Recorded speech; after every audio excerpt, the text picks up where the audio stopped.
Hello and welcome to Gabbett Media, I'm Grant Abbott, and today I'm going to be talking about BlenderKit.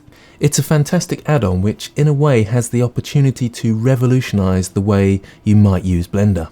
It's an add-on where you have access to models and materials and you can quickly download them into your scene without any awkwardness or fuss of appending files.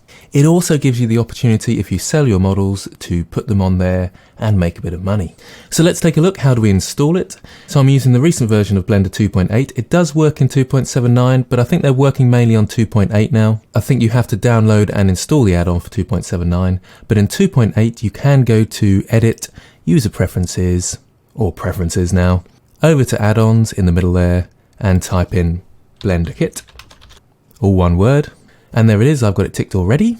There's an option to log in here, and you do need to make an account, but it's easier to do that in the actual tab inside Blender. So I'll close this and I'll go across to my panels over here, and you can see BlenderKit is there. So down the bottom I've got my profile here, but I'm actually going to log out for a moment to show you how easy it is. So up to Edit, User Preferences, and I'll just log out.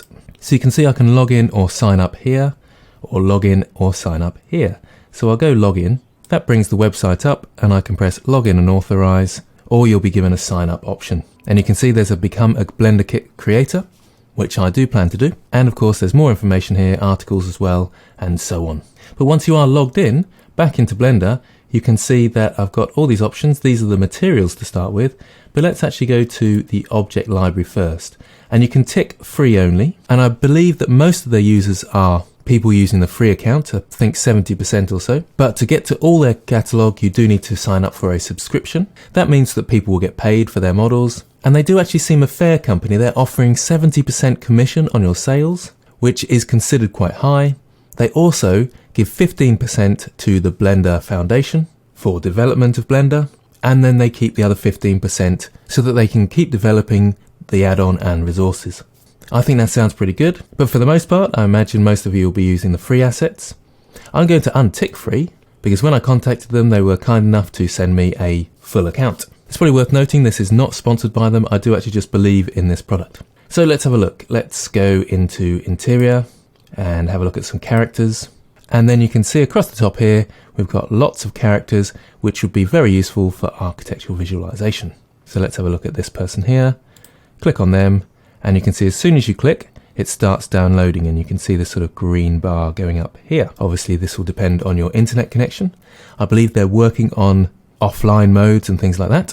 Now I can click on that character, and let's go to side view and make him sit on this box. Back to front view, looking lovely. Now with Eevee, I'll go to rendered mode, and there we have him. It's a bit in the shade at the moment, so I'll move my light. So this is obviously a 3D scan, but it looks pretty decent, and you can imagine for some architectural visualization, this is lovely. Let's go grab some other stuff. Let's get some furniture. We could have him sitting on a chair, so I'll get this chair. There it is downloading. And this is in real time, so it's fairly quick. I've got an okay internet connection, but it's not brilliant. And let's have him sitting on the chair. And there we go, not bad. So let's add in a plane, so Shift A, Mesh Plane, and that can be our floor. Let's go to the materials now, grab a material, we'll go to floor. And again, all the floors appear, and let's get this old gnarly wood looking thing. And there it is. And it looks pretty decent. So you can probably see from there how quickly it's going to be to build up these scenes and create some interesting compositions. So I'll put a link in the description to their site, but in Blender 2.8 the easiest way is to go to the Edit, User Preferences, Add-ons, and type in BlenderKit. So there it is, BlenderKit. I hope you enjoy it, and I hope this helps. See you next time.